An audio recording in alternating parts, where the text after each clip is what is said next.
I was born in Christchurch in the South Island of New Zealand. I did not perform well in high school. I would stay up till like 3 a.m. gaming. You know, a lot of the most successful founders in the world have backgrounds in just playing lots of games. Did at any point, did anyone ever like tell you, hey, you shouldn't be gaming? I got introduced to SpaceX when I was like 16. You know, I would watch every launch, every SpaceX launch. Our customers have made more than 6 million calls since we launched 3 years ago. But he said, my phone system is like a nightmare. So if you can solve these problems for me, I'll pay you anything. I was like, that sounds a lot better than nothing, but I'm just love building VXT. I'm working with my team. Our vision is to build a product that automates like all of the paperwork that lawyers spend half of their day. This is Mark Pavlyukovskyy, and welcome to the TechMates podcast, where my partner Hendrik and I explore how Kiwi and Aussie founders are reshaping the future and what sets them apart. Hendrik and I have been part of successful companies in Silicon Valley and Europe, and now bring that expertise to partner with entrepreneurs in Australasia. By sharing the personal stories of successful Kiwi and Aussie founders and how they got here, we hope to inspire you to dream big.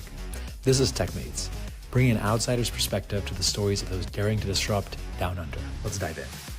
Cool. Well, Luke, welcome to TechMates. Thanks for joining. Yeah, thanks for having me. Great. So we want to learn more about you, about VXT, about your background. Maybe starting with, we already started discussing your background coming from New Zealand. Yeah, would love to learn more about your sort of upbringing, where you grew up, what your childhood was like in New Zealand. Yeah. Well, thanks again for having me here, guys. Yeah, I mean, it's pretty typical Kiwi story, I guess. I was born in Christchurch in the South Island of New Zealand. So I spent most of my time growing up in and around Christchurch and Canterbury. I was massively into gaming, which I understand is like a relatively positive signal for founders. You know, I don't know, you might see like Elon Musk streaming and stuff like that, which I find is really, really funny.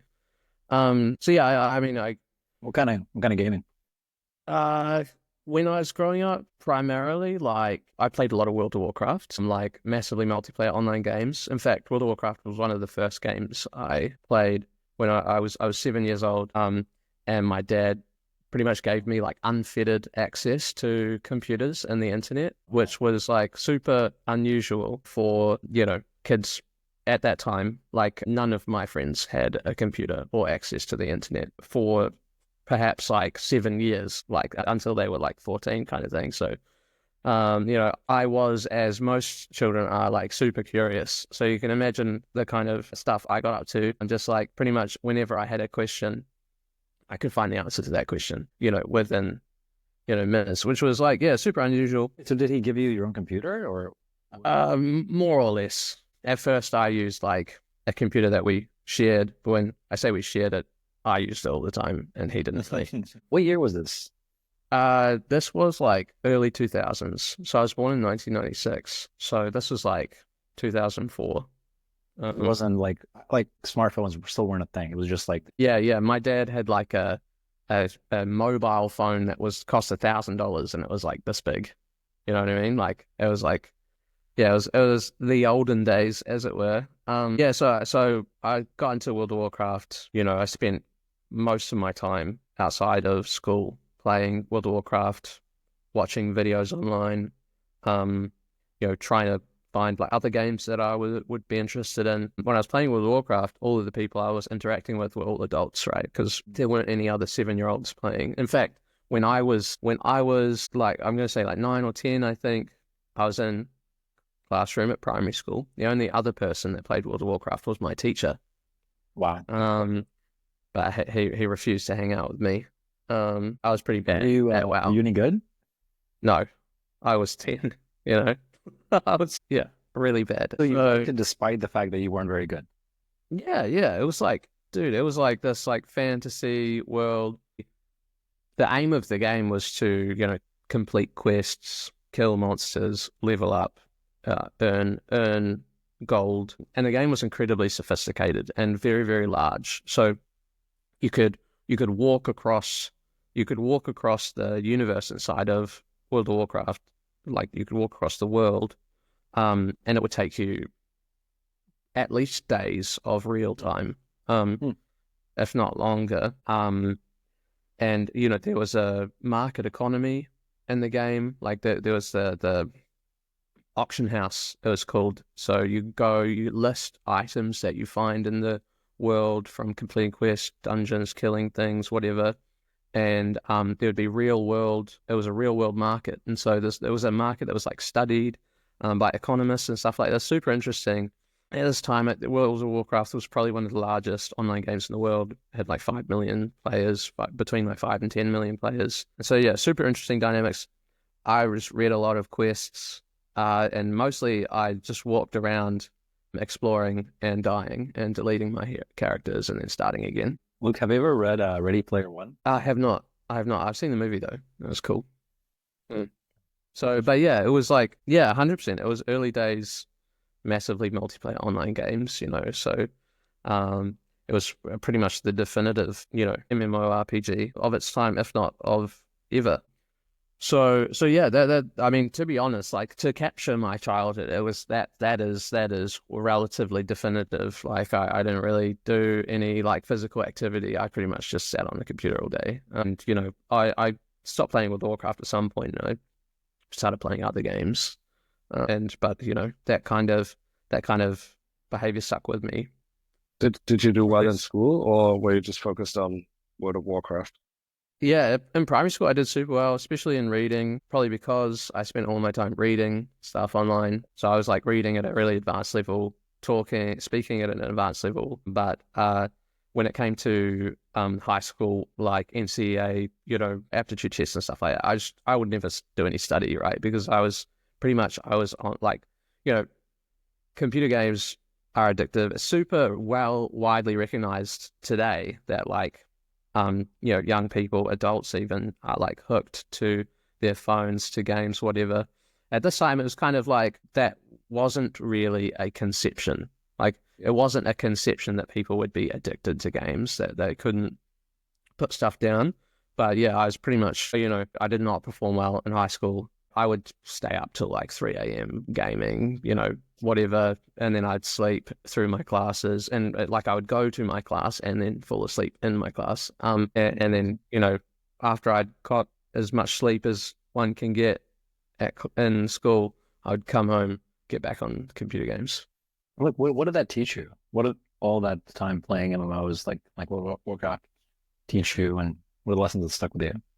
Well, World of Warcraft is like super, it's relative, it can be really social and like team based. So I'm sure there were some lessons like from that. I probably learned more, or I suppose games that I played later in life were perhaps, I would consider them to be like more influential on me. Like I played Dota 2, funnily enough.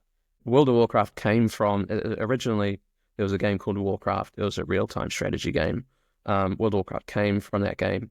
Dota 2 also came from that game, which is kind of interesting because they're definitely big for me. I played a lot of Dota 2. It's the acronym, because there's an acronym for all of these, RTS, real-time strategy. Dota 2 is MOBA. Dota is like a really fast-paced team strategy game, I would say. So, you know, I also played heaps of strategy games throughout all of this time. So I played lots of Civilization and Total War and Age of Empires and Age of Mythology, everything from like turn-based strategy games to really fast-paced real-time strategy games. You know, to go back to what I was saying earlier, like a lot of the most successful founders in the world have backgrounds in just playing lots of games.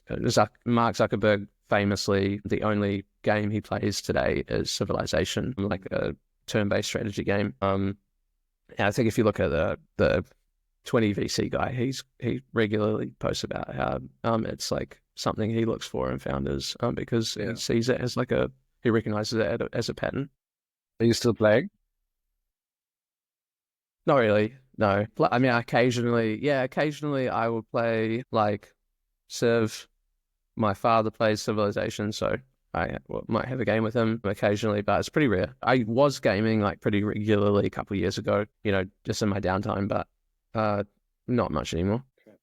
And then you finished high school, and then you decided to study economics and physics, right? How did where did the interest come from? Yeah, well, Originally I was just interested in physics. Oh, did at any point did anyone ever like tell you, hey, you shouldn't be gaming?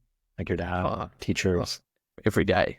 Yeah. I was like, if you rewound time, if frankly, if anyone in my professional life rewound time and met me as I was, where I'm at today they would consider that to be the least likely outcome. Really? Definitely. So yeah, no one saw the situation I was in as like, I wasn't doing well. So like that was all throughout middle school, high school, up until, and well, how did that affect you? I mean, you were just like, fuck it, like I'm just gonna.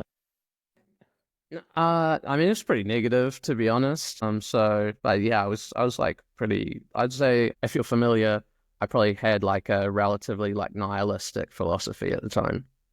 I'd say that's kind of fair description. But connecting to your question, why did I end up studying like physics and economics? It was because of gaming, because of my relationship with like computers.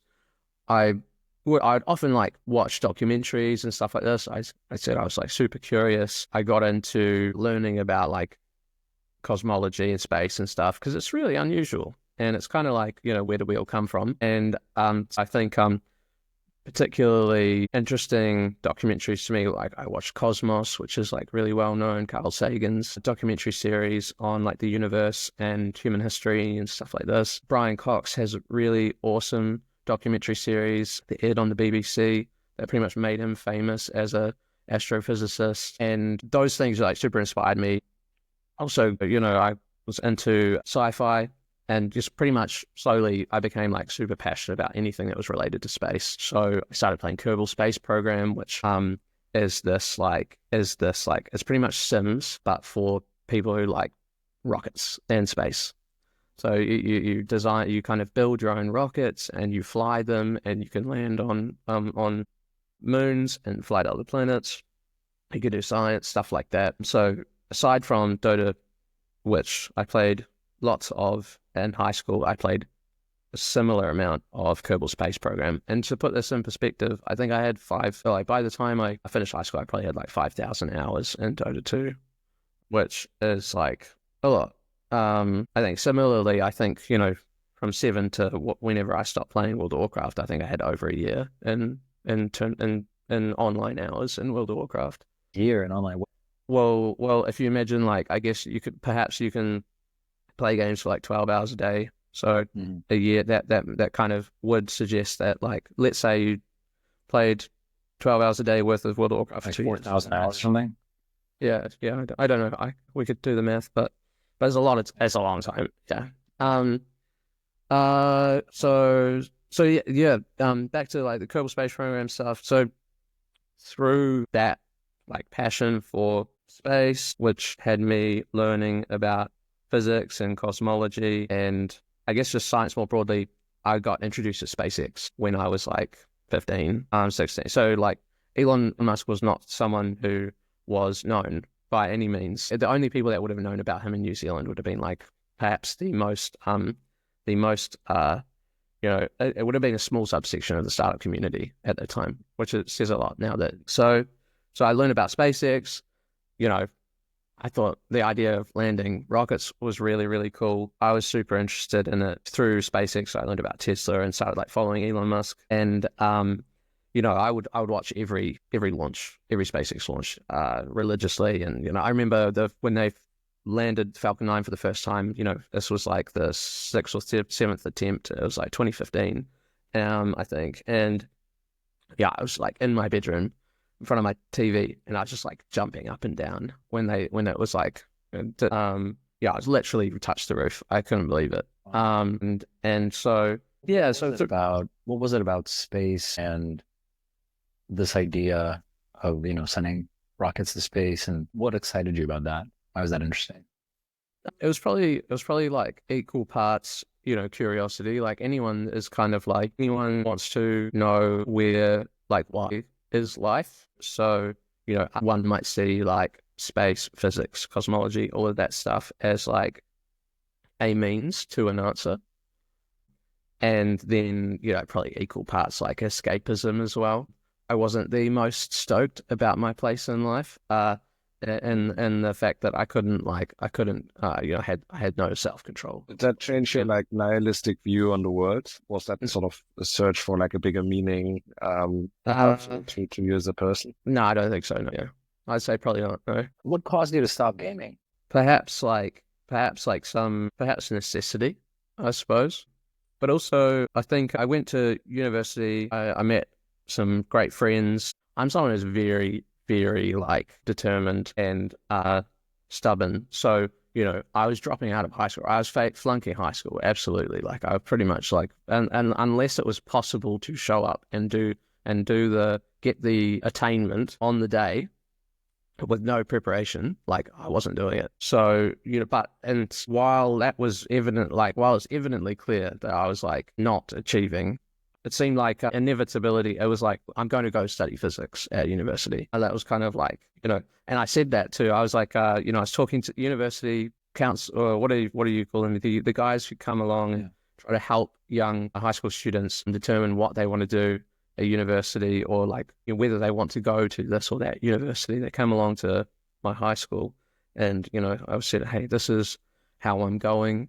This is what I want to do. And they were basically like, there's no way, you can consider alternatives. Way you can. Yeah, then there's no way that I could get into, there's no way that it was, they basically expressed that it was like the wrong decision for someone like me.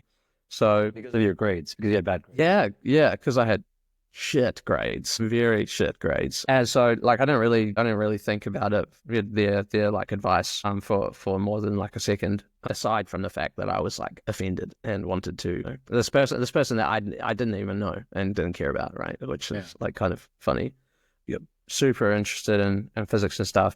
I had this like I developed this dream that I like wanted to go to space. I think that's probably more on the escapism side than the curiosity side. And so from probably 16, 17, 18, I was thinking about like, how do I go to space? How can I go to space? I thought about what is the obvious answer to that question? Well, certainly back then, probably still now, most people say, well, you could try and become an astronaut. Have there been any Kiwi astronauts? There have not been, as that I'm aware of. There's certainly been really influential Kiwis that have been involved in like NASA programs and stuff, but I'm not aware of any Kiwi astronauts. And certainly I'm not aware of any like dropouts who have become astronauts. So, astronauts tend to be incredibly academically successful. They tend to be both academically and extracurricularly successful. And so I was failing on one side, and then I was diagnosed with a disability called scoliosis, where basically my spine progressively curved until it was like the curvature reached like 70 degrees at its peak.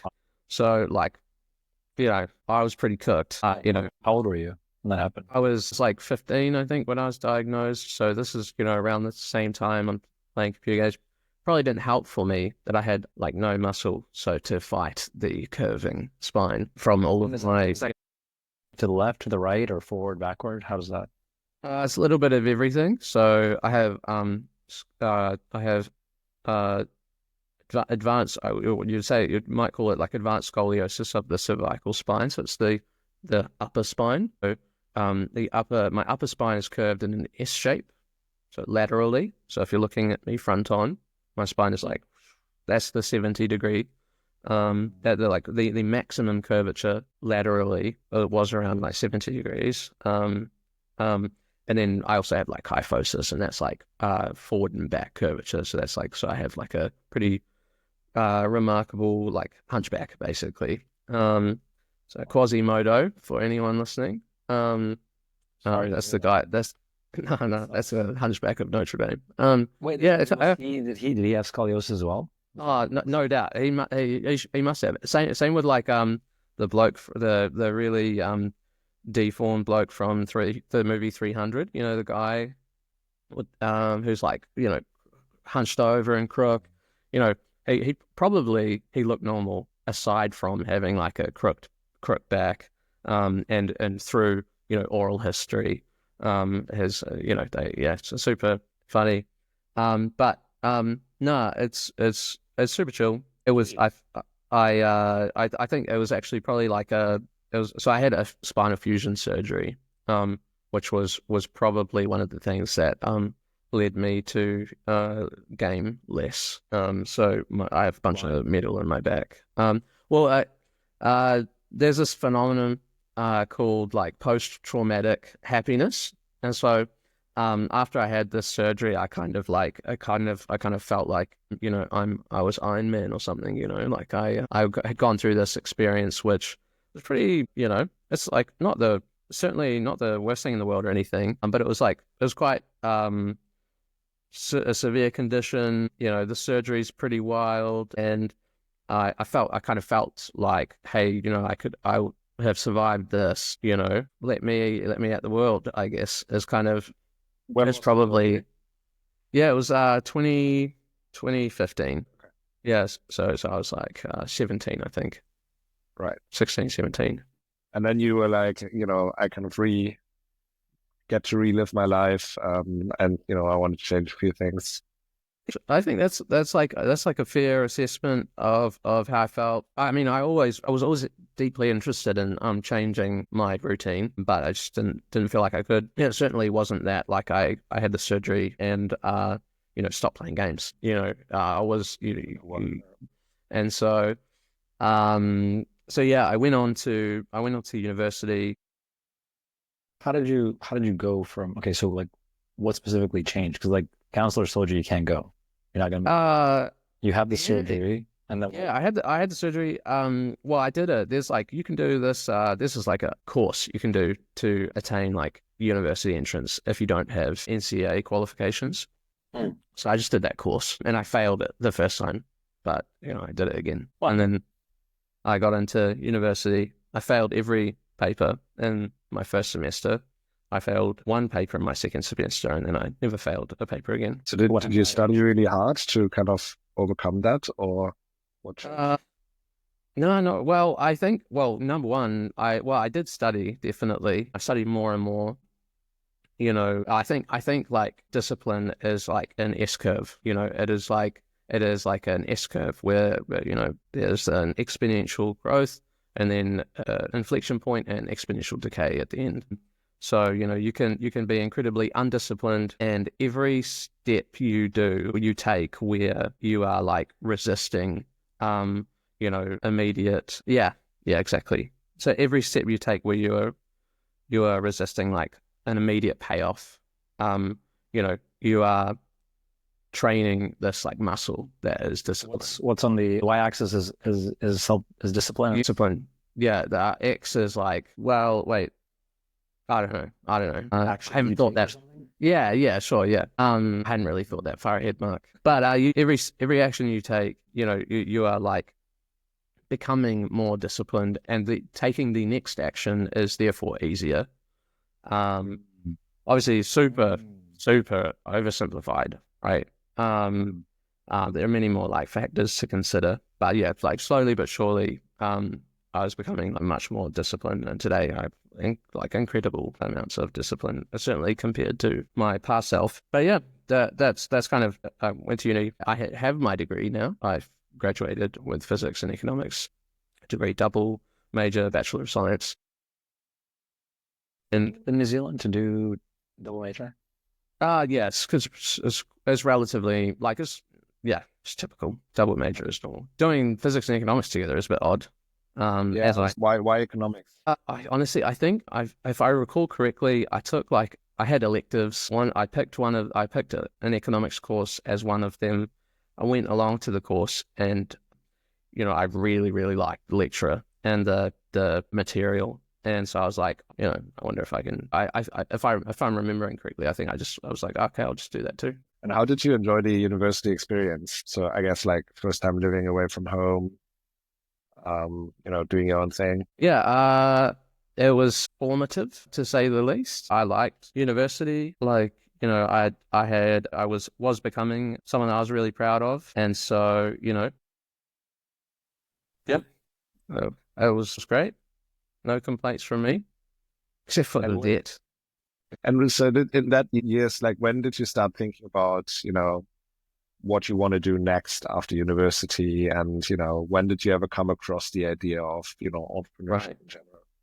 Yeah. So it's a bit of a winding journey we're taking here, but I wanted to start my own company when I was like, from learning, passionately following this random guy, Elon Musk, from across the other side of the world. Like, to put this in perspective, I tried to get my dad to invest in Tesla. It was public, but the share price was like $10. And he didn't at the time. He didn't, he says he didn't have any money at the time, which is totally fair. Since then, years ago, he did finally take that advice, and he's done really well for himself, which is great. Wow. Your advice? Yeah. Some random kid who doesn't do anything productive at all except for like play computer games. Well, hey, that guy who ran GameStop all the way to like huge market cap became like a multi-million like that. I mean, I don't know. Yeah. But like, he had he probably had some professional experience behind him at that point, I guess. Anyway, I wanted to go to space. I couldn't become an astronaut, right? So this is why I introduced the scoliosis thing. Couldn't become an astronaut. I would have been medically disqualified. It would be challenging for me to fulfill like the physical requirements. So I was like, okay, all right. As I said to you, when the guy said you can't go and study physics, I said, fuck that. Yes, I can. And so when I learned that I couldn't become I wasn't going to be someone who was going to become a professional astronaut, I was like, well, what is the alternative? So, the alternative is to get really, really rich, because, there were people at the time as well who, spent enough money to, say, spend a week on the ISS, and it was a lot of money. But it seemed like, it was much more achievable than becoming an astronaut. In fact, there have been even today, only like 600 people in space, less than, and like you mean in all of history? In all of history, and right. And at that time, of hundreds of thousands of people who apply to astronaut programs around the world, tens are selected every year, and so that's a shit probability odds. You have very bad odds. However, the odds of earning enough money to purchase your way to space dramatically better, so much better. So I was like, this seems like a better idea, more likely to succeed. And I figured that a way to achieve that goal was starting a company, given that this guy that I was really passionately following had kind of done something similar. This idea you always had during your teenage years already, to kind of start a company to get rich and go to space. Yeah, more or less. I would say that's kind of fair. Yeah, totally. So it was always in the back of my mind. Well, that's what you wanted to do. I told anyone who would listen about Elon Musk and SpaceX and Tesla. That was really, really painful to be around, I imagine. I don't know. I don't recall shouting from the rooftops that I was going to start a company. I think it would have sounded ridiculous given the position I was in. But I was cool, telling people how dope SpaceX was, landing rockets that are like the size of taller than any building in Christchurch, And funnily enough, one of the guys I went to high school with ended up joining VXT much later. And he also had to put up with all of that chat when we went to high school together. Well, the reason I was asking is because I'm curious if, like, when the attitudes were in your kind of like friend groups and like just high school and college, when you were saying kind of like these things, right? When you were saying, here's this guy going to space, here's this guy making electric cars, like, I want to go to space, I want to become really rich. Because I feel like New Zealand does have a little bit of that kind of tall poppy kind of thing, right? So did you feel any of that?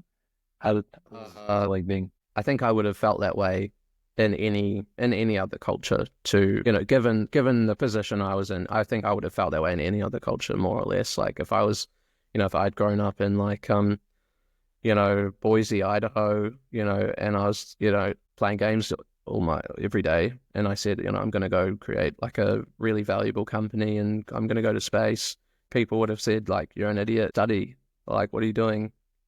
Do your bloody assignment, or you're not going to go anywhere. So I think for me as an individual, I think I probably would have had that experience regardless of New Zealand's perhaps like relatively well-known poppy culture. Maybe it was a bit worse here than it would have been. So yeah, I got a bit of that regardless of the fact that I wasn't going around singing that I was going to become super rich. I did tell people that I wanted to go to space. I did share that like ambition, but who doesn't? And people don't tend to be self-conscious about saying that because it's such a widely shared dream. Yeah. So somebody like listening to this conversation doesn't know you or VXT probably would expect you to then start a company related to space or in the field of, I don't know, propulsion or satellites. And that's not what VXT does. So no, not at all. What was the story? Okay, you were there, we got the setup. You kind of got the discipline, you got university going, you're finally kind of getting, not failing. And you don't have the gaming addiction anymore, and you're kind of got excited about Elon Musk and becoming really rich to go to space. What's next? What happens? Well, I think I'd probably, definitely, it was clear to me. I was in New Zealand. For anyone who's not aware, if you try to start a startup company in New Zealand, like as a first-time entrepreneur, like 5 years ago, 10 years ago, you weren't going to have a good time. There's no capital. There were no venture investors. Like the ones that were here, there was a very small number of them, and some of them were not very friendly to founders because of their relative power, which is totally, it's cool. You got a monopoly, use it. Peter Beck somehow got, a rocket company started. Yeah, well, Peter Beck toiled in a dungeon for years building prototypes, and I think and he's a legend. And I had the great fortune to meet him recently. But to decide to, number one, you have to have the skills to toil away and build prototypes. And, he grew up in Invercargill, and, I think he had these machining skills that he kind of learned as he grew up. I didn't have any of that stuff. So I was super rational about it. I was like, well, how am I going to start a company? I have no money. Well, a software company is not very expensive to build, to start, right? There's zero upfront costs. There's zero capital requirements. So I was like, okay, well, maybe I could start a software company. And also how do you as someone who is not technically well educated, how do you identify a problem worth solving in a highly technical field like aerospace? You don't. Perhaps I could have built some built rockets in my backyard and then used that experience to try and raise money. But I had no experience doing anything except for playing computer games. So I couldn't deliver a presentation on there were all the skills in the world. A gaming company. I could have started a gaming company. I would have been great at that. I think I would have been, except for the fact that I probably just would have played games and not made any progress on it. So I was thinking about starting any kind of company. I was I was thinking about anything that I could do. I just wanted to start a company, but at this point I didn't have the confidence that I would be a successful entrepreneur, because keep in mind if you listen to popular thought on entrepreneurship and business, generally you hear people say, I work 100 hours a week. I couldn't work 1 hour a week unless I was forced to or something. So I had this self-doubt that unless I developed the discipline, I wouldn't be capable of succeeding in that environment. So I met really great friends, including my co-founder Lucy, who was the opposite of myself in many ways. incredibly, like one of the most conscientious people you'll ever meet in your life. I was one of the least conscientious people you'll ever meet in your life. And so from her and other, like many other great examples who I was lucky enough to meet, I kind of, I guess, learned how to, build those skills. And at some point, through meeting people who had been involved in startups, and them like just suggesting that, okay, cool, maybe you can, like them like giving me encouragement. I was like, okay, all right, let's go. Like today's the day, So I was still studying at university and had this motivation to start a company. The University of Canterbury in Christchurch has a Centre for Entrepreneurship where they kind of organize resources to support students doing entrepreneurial stuff.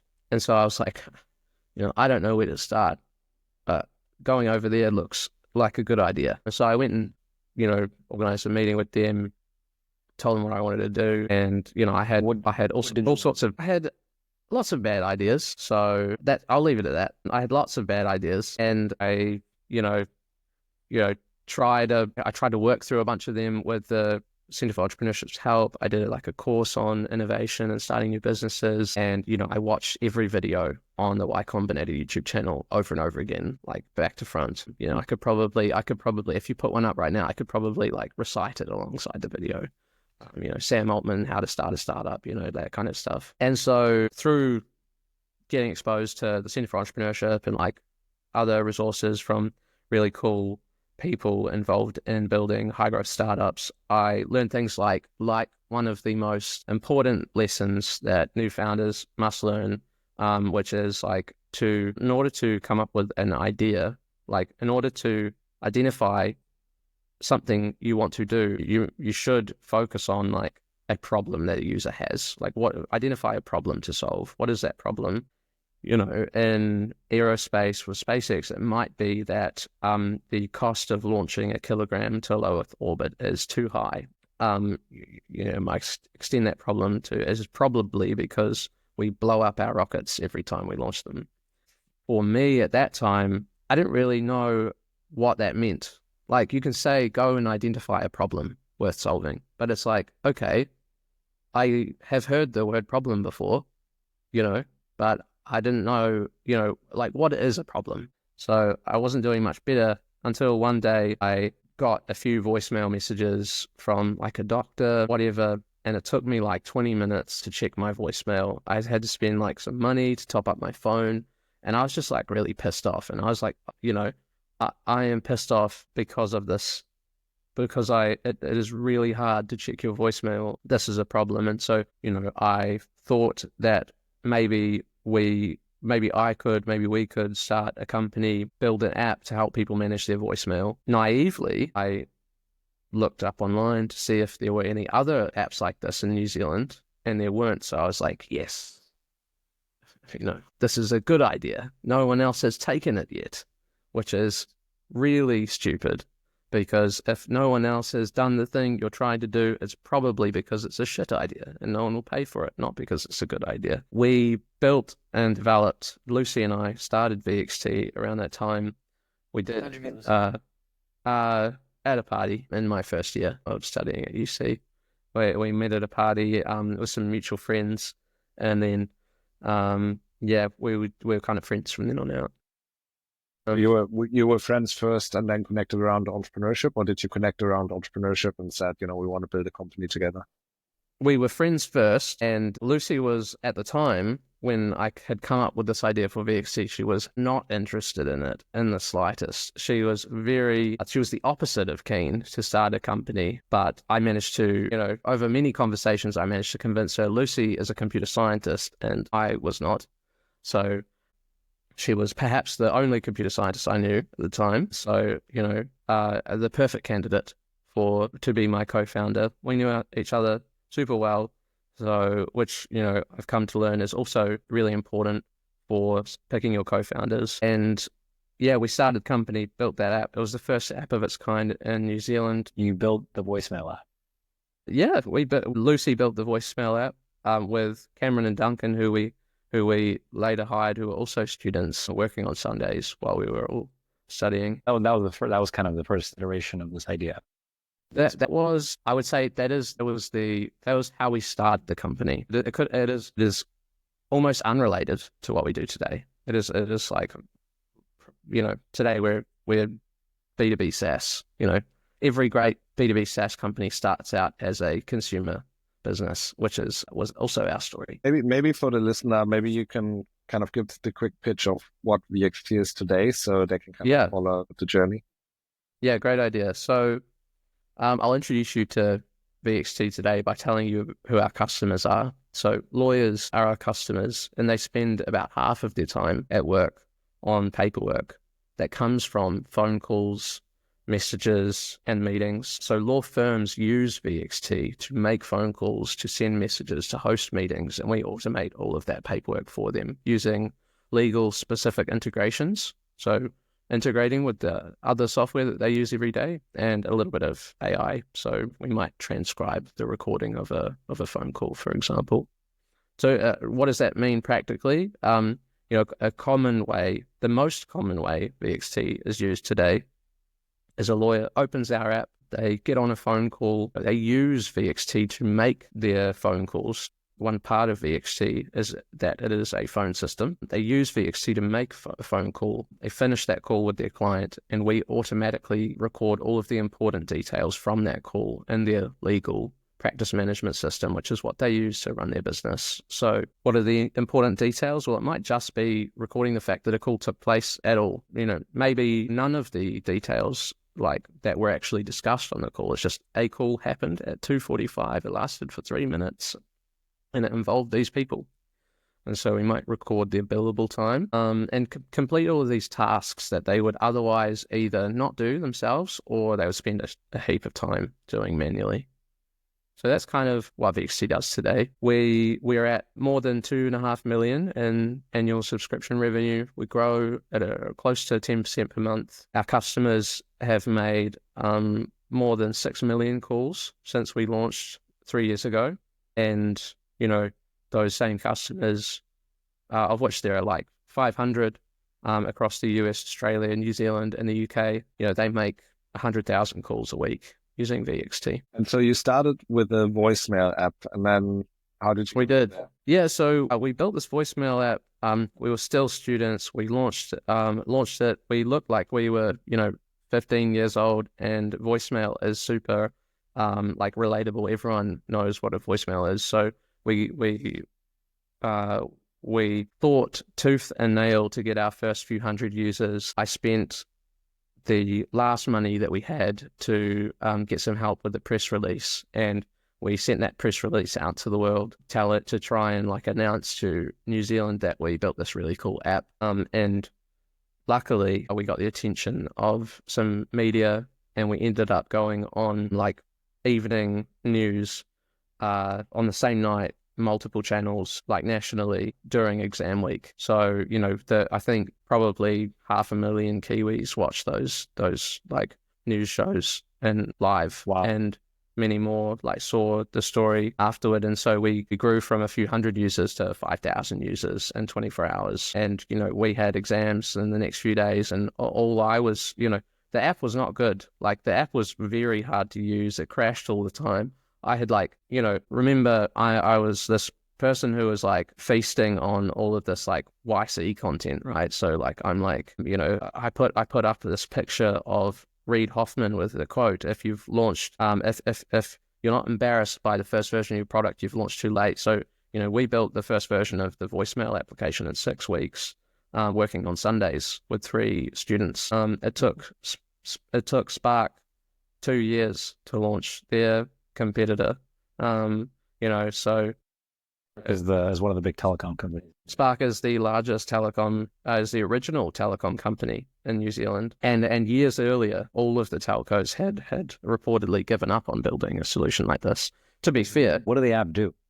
It just showed your voicemail in an app. You could check your voicemail in this app, and we would transcribe it. So we would convert it to text, which was relatively novel in New Zealand, certainly at the time. It was something that was a lot more common in markets like the US, and some European countries, but it still is pretty rare. Did your thinking that because no one had done this idea it was a bad idea, was that still correct after you got all these users? Well, to keep in mind, I did not think that at the time. As with all other, first-time founders who are just like interested in entrepreneurship, I thought, if the idea is unique, then like that it is then valuable, which is like really bad thinking, but it is what I thought at the time. So I was like, okay, cool, yeah, we're going to take over the world with this voicemail app, right? That was like where I was at, and yeah, it was exam week. We grew to this much larger user base, and just I was responding to customer support emails full, nonstop for days. I would have studied, but I could not. I passed all of my exams, and so did Lucy, which was what year good. was that you were in? 2019. Yeah, 2019. I was probably like almost senior. I don't know what the names are. We don't kind of. What like it was your final year? It was my second last year. Last year, okay. Yeah. So it was Lucy's final year. So she was about to graduate. So yeah.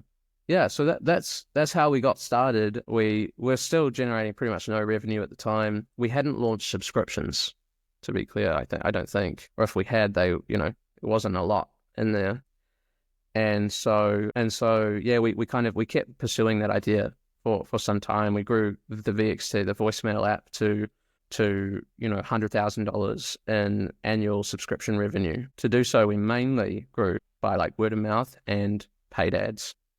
A year after this news went out and we were on TV, we had spent a decent amount of money on ads. We had raised some money, and I think that the statistics was something like 500,000 Kiwis had seen our ads on average 5 times each. Wow! So and that all of our ads were like, they were recorded on this phone, this Samsung, and it was just me talking about the voicemail app. It was like, "Hi, I'm Luke from VXT. Download our app; it will convert your voicemail to text." It was. I was not. That was the ad. Yeah, I mean, there's more or less, yeah, like iterations of that. Yeah, pretty much. So iterations of that. It was all like, with most things, you have to be, in order to get good at something, you have to be really bad. You have to be comfortable being really bad. And I am nothing if not comfortable being really bad at stuff. And so that includes making ads and growing consumer applications. So, which I would say that I'm now probably really good at that stuff since VXT is still alive, and we're now growing really, really fast. But okay, so how do we get from the voicemail app? Yeah, so we kept working on the voicemail app for a little over a year. End of 2020. At this time, like, growth had stalled massively. The economics in New Zealand were fine, but it was a small market, and every market you went from New Zealand, which we were launching in lots of different countries, the unit economics were a lot worse, and acquiring customers was a lot more expensive. In New Zealand, LTV to CAC was 3, which was like fine. Everywhere else, it was lower. For those who don't know, is lifetime value of the customer to how much it costs customer acquisition. Yeah, and so if it's less than 3, you're not doing well. So we were growing slowly, and we were running out of money. We had managed to raise some capital from odd folks all around the country who had seen us in the news and were crazy enough to take a risk on us. None of them were like particularly professional investors. I think we ended up buying out some of those folks. Yeah, you did, and they made a lot of money, which was really awesome because they took a big risk betting on us in the early days. Anyway, we were kind of running out of money, and it was really clear that this voicemail app wasn't going to be this like high growth company that we had intended to build. And so we in trying to solve that problem, how do we grow faster? We had attempted many different things, including like B2B sales. This was a consumer app. And so I'm reading about Slack, the fastest growing company in history at the time.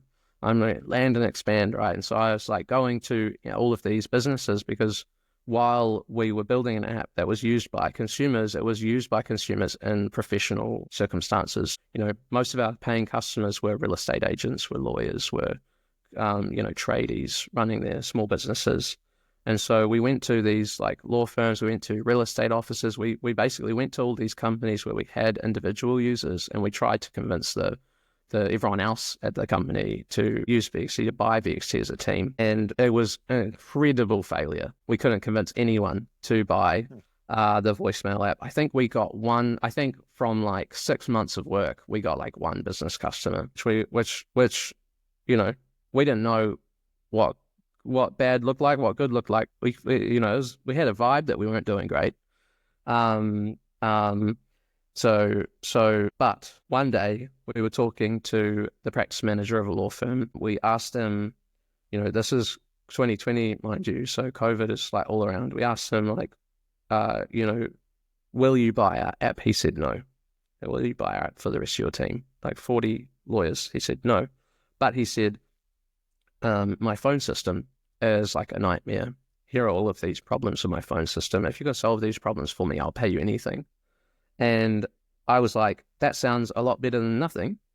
And but I was kind of cautious at this point. I was thinking to myself, we're in this mess today because we didn't spend enough time talking to users. We didn't spend enough time thinking about like the product we were going to build, who we were building it for, and so on. Like, how big is the problem we were solving? It turned out that we could get users and we could get people to pay us, but the market was really small. The problem wasn't worth solving. So we, instead of diving headfirst into building this like phone system in order to make some money, we set out to interview like close to 100 people, in-depth hour-long interviews where we would ask people details about their lives, including their work. So what do you do when you get out of bed in the morning? Walk me through like a typical day. How many voicemail do you get every day? How many voicemail do you get a week? How many phone calls do you make? How do you buy software? How do you decide what software to buy at your law firm? What is something that frustrates you that you do maybe daily, maybe once every couple of days? That last question was the most important question we asked by far. Every single lawyer we talked to, every single one without failure, tens of interviews, not a single person answered this question in any different way. Every single lawyer we talked to said recording time. When we asked them, like, what is something that really frustrates you that you have to do regularly, they said recording time. And every single lawyer we talked to who made more than like 5 calls a day said recording time from phone calls. And it wasn't like, when if I went and talked to someone, hey, how do you feel about getting voicemail? They'd be like, it's kind of annoying. I put on my voicemail greeting, don't leave me a message, I'm not going to listen. When we ask these people, what's something that frustrates you? They would go, slap the table, their face would turn red, they start like, they would be loud and they would swear. And I was like, okay, this is a problem we're solving. And so we set out. Why was it such a big pain point to record time? Because it's like the average phone call is like a minute long, like maybe perhaps a couple of minutes long. The average phone call you receive, you're probably doing something else. You might be busy in the middle of writing an email, or perhaps you're like walking down the street to get some lunch. Phone calls by their nature are often unplanned. And so as a result of that nature, like you're also probably not planning to record all of the important details from that phone call.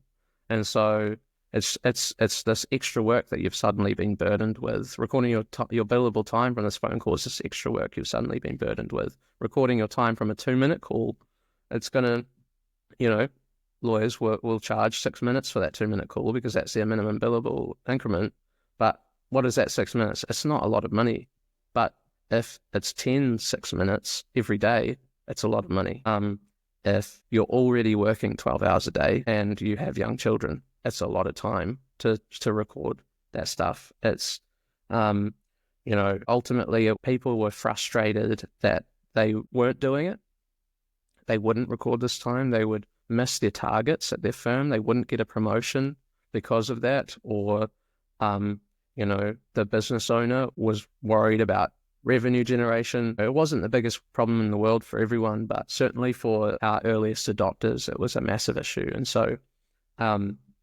so we built a really simple phone system that integrated with legal practice management systems to record time from phone calls. And that was kind of the first problem we solved when we pivoted the company. We didn't kind of walk into that situation thinking that we were like building a completely different product and like pivoting the company to something totally new. But, by the time we'd gone from becoming a consumer application to like a B2B SaaS company, it was like a very different model for growth. It was super, super stressful as well, because we were running out of money very fast at the time. We already had it and we weren't growing revenue and we weren't raising more capital. How did you manage that? With difficulty. This was 2021. We launched VXT Call. Startup knowledge, watching YouTube videos of Y Combinator, did that help? Yeah, massively. Like I used to share this like anecdote, which is, I'm going to butcher, but 10 years ago, there were perhaps like thousands of accelerator programs around the world. And there were probably like 10 startup companies that had gone through accelerator programs and then become like billion-dollar companies or multi-billion-dollar companies. All of them had gone through YC. It was the only accelerator program in the world at the time that had any success.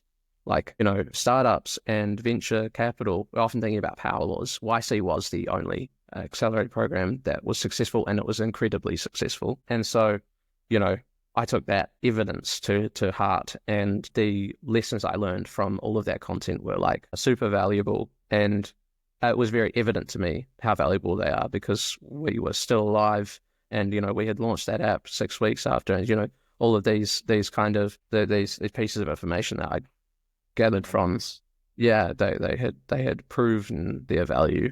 Did you in its survival? Applying to YC? Yeah, we applied twice. I think the first time we applied with the voicemail app, obviously. It was around the time that we launched the app. They weren't going to fund like a consumer voicemail app. Look, so we didn't make it to interviews. Second time we applied, we made it to interviews. I met some of YC partners from the videos that I was grown up on pretty much as a founder, and so these guys were like my heroes. They didn't see the idea. If YC is an investor, I was really bad at fundraising at this time.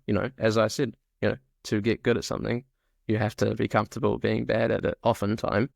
So I didn't do a great job of convincing them that VXT was like going to be this awesome company. And so, we didn't make it in through those interviews. And then after that point, we had raised enough capital that it didn't make sense to apply again. We had Ben from Kiwi Fiber on the other day, and he's also, I don't know if you know him, but he's a very young entrepreneur, also starting Kiwi Fiber out of uni. We were talking about he was saying that, being a young entrepreneur has a lot of advantages because you can be very naive about some stuff, and, you can just sort of look at stuff from first principles. What is your experience like being like a super young founder straight out of uni? Yeah, I wholeheartedly agree with Ben's take. It's helped incubate Ben's company or something, right? That's correct. Yeah. Okay. Yeah. So Ben and Will started at the University of Canterbury Centre for Entrepreneurship, where we were, except like a year or two after us. And, this was a place where like students come in, they do this thing over summer, they do the summer startup program, and then everyone leaves. No one sticks around. No one keeps working on their companies. Companies go away. They disappear. That's pretty much the norm. We had been there for years at this point, and I met Ben and Will when they started Kiwi Fiber, like on day one, and then like a year later, they were the only other company I had seen since we started. There were ones that had come before us and like stuck around, but they were the only other people that we had seen who like showed up every week for years working on their thing. They had no money, they had no success, They had worked on this thing for like more than a year, and they had made, from the outside looking in, zero progress, and they were still there. And I was like, they will succeed. Because ultimately, like, perseverance is like perhaps the most significant determinant of success or failure in startups, in my view. And as with Ben's point, being a novice, being a young founder has many advantages. Being like naive and being a novice in the area that you're building is incredibly advantageous as well, because typically if you talk to an expert about doing something, they will tell you it can't be done, or it's too hard, it doesn't make sense.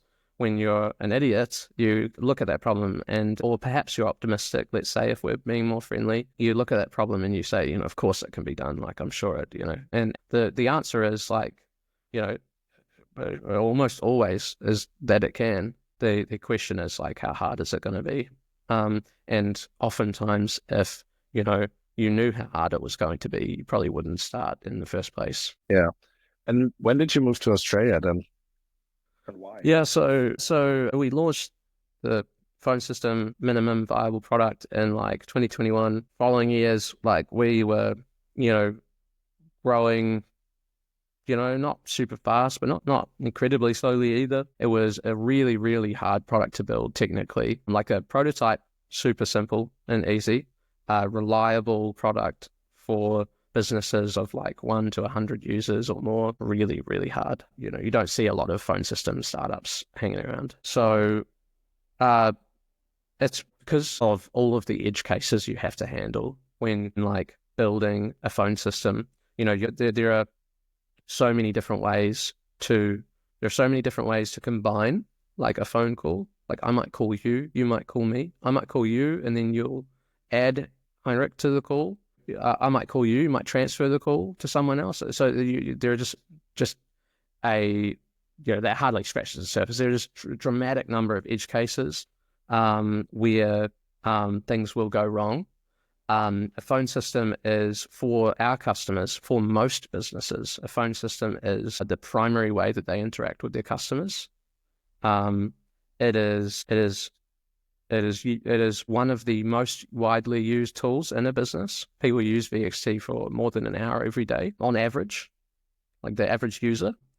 And it is one of the last invoices to go unpaid, like other than like rent. And it must be highly reliable. If you look at like a CRM, like a database with a UI on it, you could have a product that was like had 98% uptime. You're down 2% of the day, 2% of the month, 2% of the year, and your customers would probably perceive that product to be reliable. For a phone system, if you are up 99.99% of the time, which is like, that means you're down for like half an hour a year, like a couple hours a year, roughly. I don't recall exactly. You're probably still like people probably still complaining about your reliability. And so, you have to solve all these edge cases. You have to be incredibly highly reliable. And there are many other considerations that make it challenging to build a product, to build a company in this space. But those are a few of them. So I spent so much time just sitting in our customers' offices, sitting next to users, watching them use the app, changing the color of a button, moving a button around, hearing about all of the bugs that they were running into, not having any idea about how to solve any of those. When your product has many issues, it is a lot harder to identify where one ends and the next begins. It is exponentially more difficult to identify where one ends and the next begins. And frankly, users are not like super educated and like communicate and how to communicate when something goes wrong. So, they might not, send you screenshots or a record, and they might not provide you with all the information to actually like identify problem. Is this, to diagnose a problem, to even identify the problem, let alone diagnose it. So like, because symptomatically two completely different bugs might behave in the same way. Similarly, with a phone system, it is dependent on many other services like the headset and the microphone you're using, the internet services that the user is using. Yeah, it is a stressful product to build, I would say. Yeah, I mean, So Australia. Maybe, I don't know, I was quickly going to say, look, when we first met you and we were looking at the company and we had talked to had a couple like experts look at the company and look at the whole like landscape, and they were like, yeah, it doesn't really seem like this could be an interesting business. There's a lot of people doing this, and this feels like commodity, solve problem. So we've been pretty impressed. I think really surprised and impressed with how your growth has been, especially in the last year. It's like been doubling, right? Crazy. But fastest growing companies in New Zealand, I would say, from what I've seen. And what did you figure out that or are those people still right, and maybe at some scale that they do turn out to be correct, or did you figure out something that these other folks just didn't understand or didn't see? Yeah, I think it's like the take is like a misunderstanding of the market that we are in. The simplest way, perhaps the most accurate and simplest way to describe VXT, certainly at that time, less so today, but certainly when we released the first version, was it is a phone system that helps lawyers record their time. Like super simple. It's a voice over IP phone system that helps lawyers record their time. Having a really simple product is not always the best in terms of convincing people that it is differentiated. If it is simple and easy to understand, if it is something that people feel like they can grasp and people feel like they are familiar with, then they are likely to have an opinion about that thing. If you're talking to venture capital investors, they spend most of their time communicating with other people on a video call via email. Probably don't make a whole lot of phone calls. So because there is this like, there's the classic failing of like, when you first get introduced to a topic, you feel really confident about it, and then you dive a little bit deeper and you're like, oh shit, like this is way more complicated than I thought it was. And then eventually you come back to a level of expertise and confidence. So when you looked at VXT, then certainly, and maybe less so now, you might see a phone system and say every company has a phone system product. Arguably, VXT competes with Spark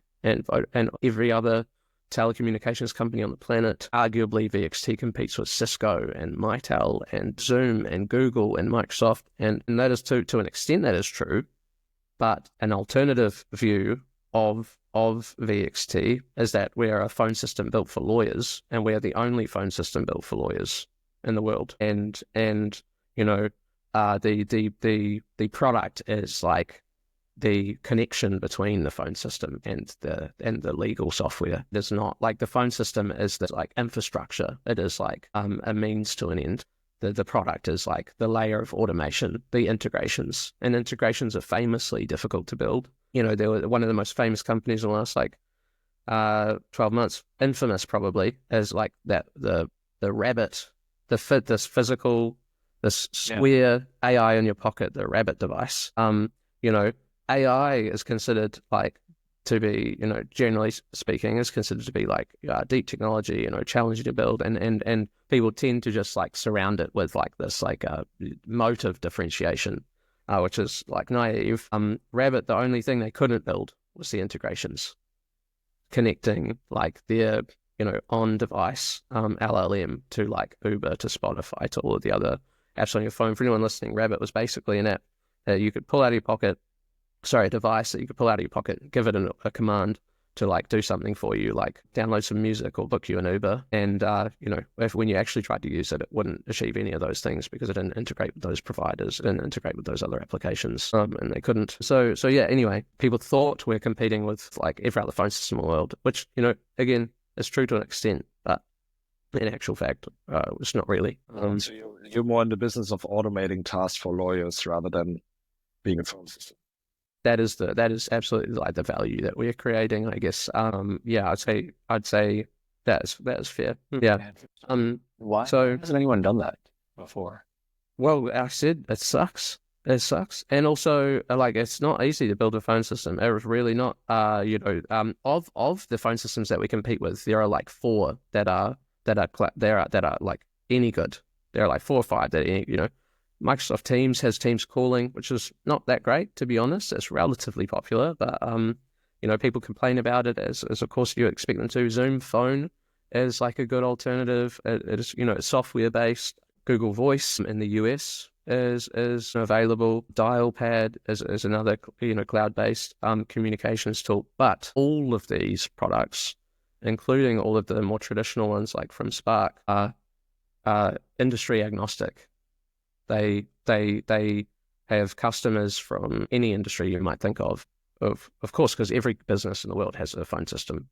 And until recently, most of the business software that people use didn't have support for integrations. APIs are like a relatively new concept, last like 10 years in terms of like the maturity of them at least.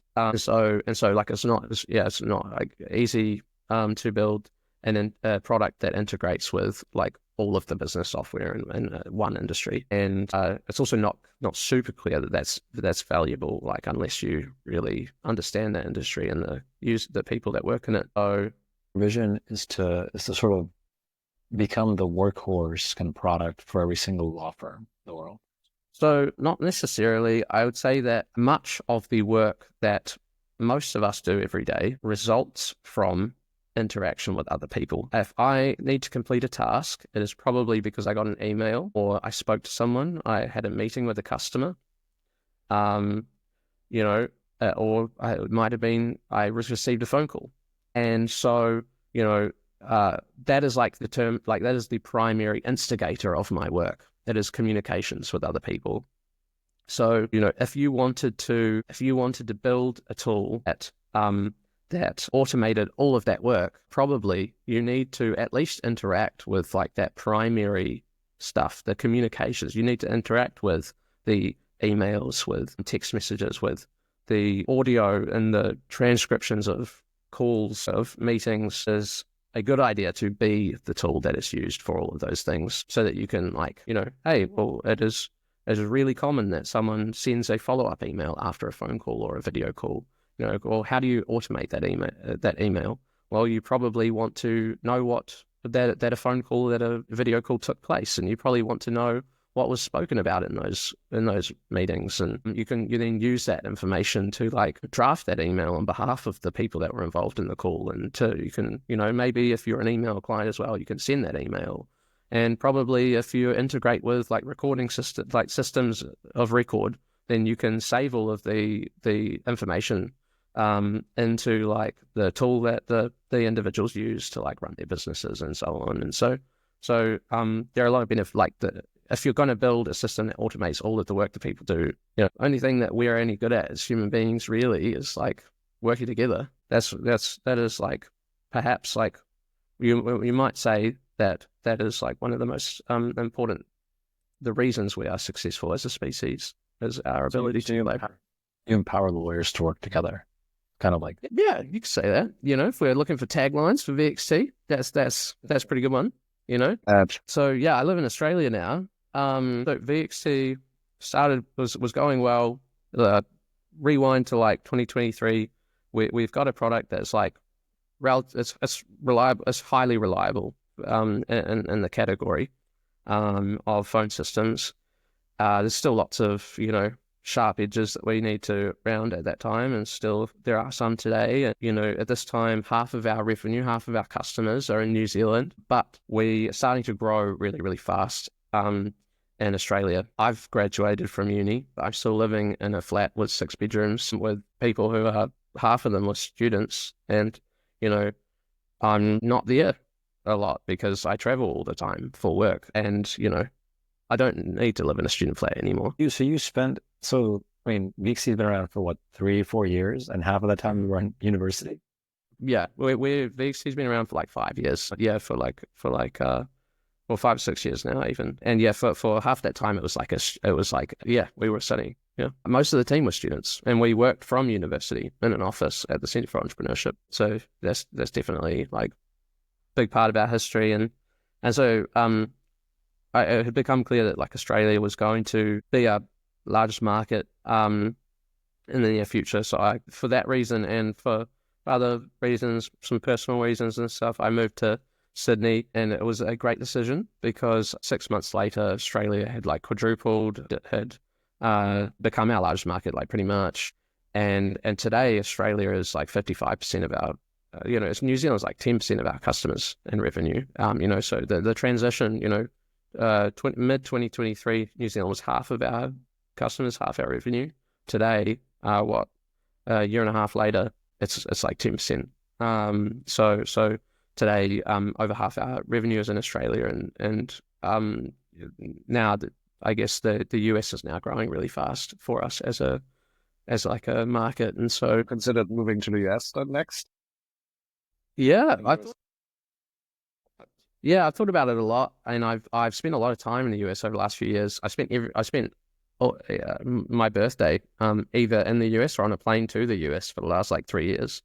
For some reason, I have it was for like conferences. Actually, it was typically for like conferences where I'd go and stand in a legal conference and sell VXT. And You stand in an illegal conference? A conference of law firms. Yeah. Yes. So yeah, I'd be traveling to the US. Generally, it was for that reason, and I would often make a big trip of it. It's a long flight, so I'd often stay over there for the whole month of October, and I'm probably going to do it again this year. And yeah, I've thought about moving there a lot, but culturally, the US is like really, really different to where I grew up in New Zealand, to Australia. It's far away from my friends and family. It has a lot going for it, but I've thought about moving there. I've strongly considered it many times, and I might eventually move there. But I think I probably just spend a couple months there a year, something like that instead. Yeah. Luke, so back on just to close this out, how have you found? I mean, what's the bigger vision, I guess, for VXT? Where do you see it going in the next 5-10 years? And how is being in Australasia? Has it helped you? Has it hindered you? Yeah, so the vision for VXT, I mean, we largely discussed it. It's about building a product that's like as valuable as it can be for like our, narrow set of customers. The legal industry just, is one of the largest industries in the world in terms of revenue. Law firms generate around like $2 trillion in revenue every year. And there are like something like 10 million lawyers globally. And so it's a big group of the population, and we have a few hundred customers, and a few thousand users, and so there's a lot of room to grow for us. And we're going to build a product that our vision is to build a product that automates like all of the paperwork that lawyers spend half of their day on today, and doing so just like build something that changes the world, at least for them and for the people that use their services, which I guess in the grand scheme of things is everyone. And then in terms of how does the influence of Australasia on our company, I think, Australasian companies are like well known for being like highly efficient, and VXT today is highly efficient. I said that VXT voicemail app, we had an LTV to CAC of like 3, and our average for the last 6 months is 30.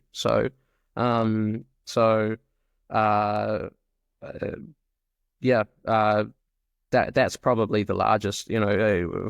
Pressure makes diamonds. Scarcity encourages resourcefulness, and there has not been a whole lot of capital for high growth startups in Australasia relative to San Francisco and New York. There still is not, and so I think because of that scarcity, companies over here make dollars go a lot further, which is good or bad. Who knows? Luke, I think we are massively over time, so I wanna wrap this up and just kind of ask you, go back to like why you started VXT in the first place, like going to space. Is that still a dream of yours? I think it's definitely, I'd love to go to space. I'm probably like less singular in like my ambition for it than I was once. But yeah, Planets tattooed on your arm? I do have the solar system on my arm. Wow. Definitely want to go to space. Probably will go to space maybe like 10, 20 years. I don't know. It would be really cool to go to the moon, I think. Not too far away, but really different experience. But I'm just love building VXT, working with my team. And so that's like that is my singular focus. Now I don't really think about going to space too often anymore. Mark, I never asked you, but would you be interested in going to space? It's a good question. I don't know. I think of space as kind of like the way that the colonists maybe thought of America and Australia and New Zealand back in the day. Or I don't know, whatever the colonialization kind of from, like that whole idea. Like the new world. Yeah. And it was like, it's like high risk, high reward. I think the folks who like did that, they were just like, man, like want to try something different because we're like in the society that doesn't allow us to grow. I feel like today we live in a world where we have a lot of opportunities to grow a lot of different ways. So I don't know if like the risks are warranted. Yeah, So I'm not, I think yeah. I think I'm not going today, definitely, but like we're definitely headed in a direction where commercial space flight like will become highly reliable, and at that time I think I'd be pretty keen. Even if it's just to satisfy like a childhood dream as opposed to like go and live somewhere else. And it'd be a pretty cool experience just being able to like look back at the Earth and go like, oh wow, just like wonder at like the amazing history of humans and the whole universe, and go like, shit, that's where pretty much everyone who's ever lived existed, and everyone you might know at any given point is there, and it's just a sphere, like There's like there's these stories, right, for like I think whatever 50, 60 years, maybe your grandparents were part of this, but like it's like when planes first became commercial airlines became a thing. Some people were just scared to get on them, right? Yeah, It's so unnatural. And there were like some people who like maybe are still like, so I mean I'm kind of worried I'm going to be like that with space. Like I'm just gonna be like not scared. So well, there's nothing. It's very safe. It's de-risk. You should do it. And I'll have like some irrational fear. If you weren't scared, then like you're probably there's probably something wrong with you, to be honest. Awesome. Thanks for having me. Yeah, thanks for coming on, Luke. This was great. As I said, we're super excited about your vision, and I hope that we can go to space together and hope 10 to 20 years. We'll see. That would be awesome. Cool. Let's do it. Well, thanks so much. Cheers. All right. Thank you for tuning in to TechMates. If you enjoyed this episode, be sure to subscribe, leave a review, and share it with friends.